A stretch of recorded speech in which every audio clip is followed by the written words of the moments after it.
Magandang araw na naman kabayan. Well, si President Ferdinand Marcos Jr. ay umabante sa kanyang pagbibigay serbisyo sa bansa at constituents niya dahil sa pagpirma ng Maharlika Investment Fund o worldly known as Sovereign Wealth Fund. Maraming bansa na ang meron nito mga kabayan, hindi lang iisang state-owned wealth fund, kundi aabot ng 4 o mahigit sa mga ibang bansa. Kaya siguro karamihan ng nauna at meron nito ay mayayamang bansa gaya ng Singapore, maliit pero maganda sa sistema, o ang China na dambuhala, may ganito rin sila. Buti na lang humabol ang Pilipinas. Panuorin natin ang explanation ng Pangulo. Salamat kabayan. Joining us here is the Senate President Mig Subiri, and the senators who have worked long and hard to get this bill passed. Then there are also, of course, the House of Representatives, our Speaker Martin Romualdez, who is no longer the late Martin Romualdez,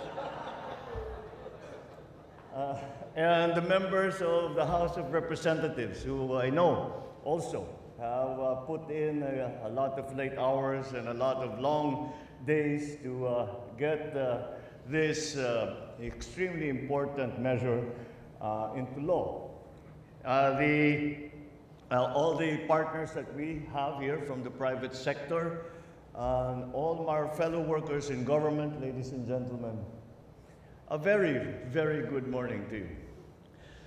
We mark today a momentous occasion in the history of our nation as I sign into law the Maharlika Investment Fund Act. The MIF is a bold step towards our country's meaningful economic transformation. Just as we are recovering from the adverse effects of the pandemic, we are now ready to enter a new age of sustainable progress, robust stability, and broad-based empowerment. For the first time in the history of the Philippines, we now have a sovereign wealth fund designed to drive economic development. Through the fund, we will leverage on a small fraction of the considerable but underutilized investable funds of government and stimulate the economy without the disadvantage of adding additional fiscal and debt burden. And this is maybe perhaps it's time that we clarify all the questions and answer all the questions that have been raised about the Maharlika Fund. What is its intent? What is it supposed to be? How is it supposed to work? We have talked very much about foreign investment coming into the country. We have encouraged PPPs, we have encouraged joint ventures, we have encouraged G2G arrangements. But all of these come under the category of borrowings. We are at present at about, if I am not mistaken, 63% GDP to debt ratio. And although that is relatively good when we compare it to other countries around the region, it still is a very high number. However, there are so many infrastructure development, structural developments that we need to implement if we are going to be able to say that the Philippines can now compete in the world market, be it in labor, be it in manufacturing, be it in agricultural exports. If we are going to do that, there are a great many investments that are going to be needed to be done for us to achieve that.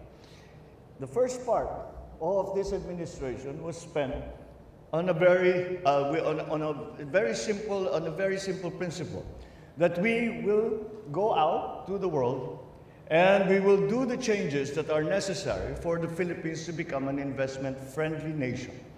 And that has earned some success, both on the private sector and also in the public sector. However, these are all borrowings. And we now put aside a fund wherein the government's funds that are, as I said, underutilized. The instincts of any financial manager is that money must work for you. It must not sit in the bank and earning a interest rate that is almost up to the level of the cost of money. And that's why we go in and out of these accounts.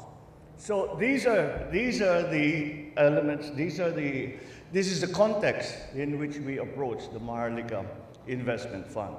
We now have an available fund that will provide us the seed money for investments and to attract other foreign investments, and for us to be able to participate in those operations, in those investments, without additional borrowings. And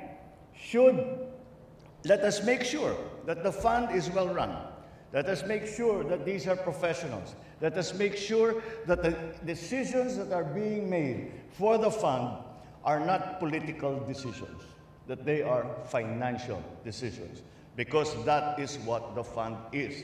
It is essentially a fund that we will continue to invest in. And the fund will fail if we do not make money on the fund. It's that simple. But there are so many opportunities that we cannot allow to slip by. And that is why we have put up the Maharlika Fund, so as to be able to give us the capacity and the ability to join in those investments, be part of that, put in the government counterpart for any of these projects, and without additional borrowings. And quite the contrary, instead of taking on additional borrowings and having to work to pay for the interest and roll over the principal every so often, we now have a fund which will itself make money, and that will increase its capacity and capability to invest in all of these extremely important projects. We are talking about investments in agriculture. We're talking about investments in infrastructure. We are talking about investments in digitalization. We are talking about the investments in the strengthening of our supply chains. We are talking about all of those elements that the post-pandemic economy has shown us are necessary for us to be able to transform the Philippines into a country that not only is investment friendly, but also is competitive in the rest of the world. That is the point of this fund. That is the reason we have created this fund. And of course, many of you have been extremely important parts in the whole process, and having to try to explain. And I know that people think that they feel they are wary because it's something new, although it isn't. The sovereign funds have been started since the 1950s.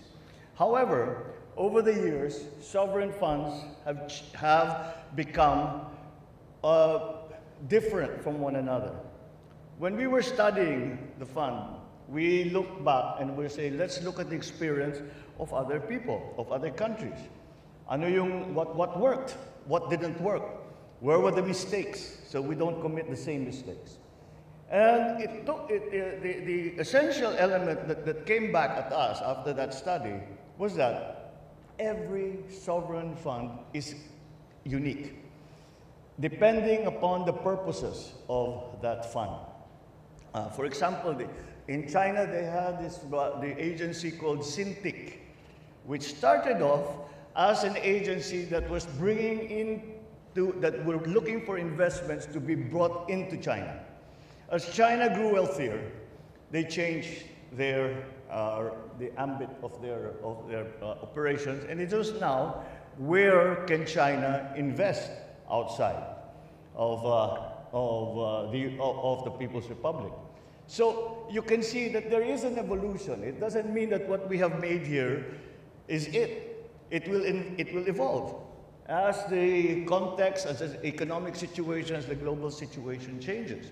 And as the opportunities arise and the risks are differently assessed, then that is what we will adjust to.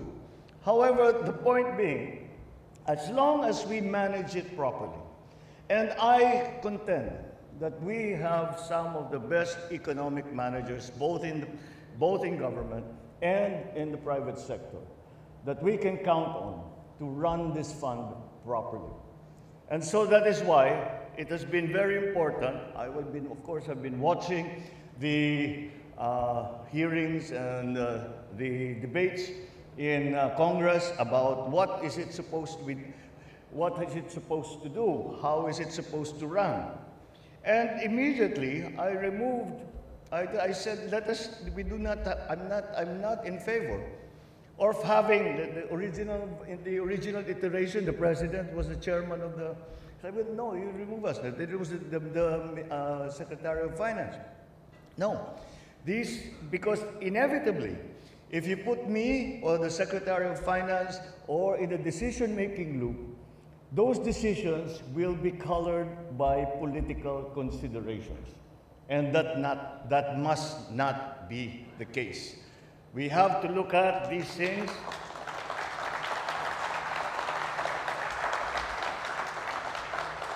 We have to look at any potential investment. We have to look at any potential operation of the fund in a cold, calculating manner. That is the only way that it will succeed. Once again, I'm confident that we will find all of the people who are so competent that we can rest easy that they will handle the fund properly. So long as structurally, and I think we've done that job. Structurally, we remove the political decisions from the fund. And those political decisions are left with the bureaucracy, the political bureaucracy, and the fund is left to be a fund and operating on a sound and proactive financial basis. Now, the DBP will pull together non-debt financial resources as to not crowd out other lending obligations that they need to fulfill under respective mandates. Moreover, the fund has the potential to funnel external financing, reducing the government's burden to finance infrastructure through borrowings, taxes. The establishment of sovereign wealth fund, it will widen the government's fiscal space and ease pressure in financing public infrastructure projects. I note that some of the objections that very early on was there, I would hear some people commenting and saying, hindi ba, kung may pera tayong ganyan, kung may pondo tayong ganyan, dapat ilagay yan sa agrikultura, dapat ilagay yan sa infrastructure, dapat ilagay yan sa energy development. Eh, nanonood ako ng television, sabi ko sa kanila, siyempre, kinakausap ko yung TV, saan nyo kaya iniisip na ilalagay yan? Bibili kami ng mga magagarang kotse, bibili kami ng malalaking yate, yan ba yung iniisip ninyo? That's, it makes me laugh because that is so far from the truth. That is precisely where we are going to put this money. That is precisely where we are going to apply this money. All those critical sectors that have been left behind, all those critical sectors that have to adjust to the new economy, the new global economy, those are the pressure points that we will apply the fund on. It is a crucial undertaking. It will support our overall goal of 6.5% to 8% gross domestic product growth in the medium term. And through the fund, we will accelerate the implementation of the 194 National Economic and Development Authority board-approved, NEDA-approved flagship infrastructure project. While we celebrate this historic feat, let us remember that the fund goes beyond mere numbers or economic jargon.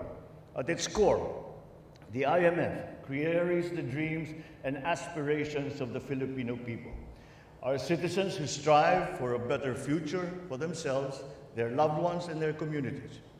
We take into heart the fact that the numbers we project would mean nothing if they are not seen or felt by the ordinary citizen. Thus, the real challenge is to maintain the integrity of the fund, translate its gains into tangible changes for the benefit of all.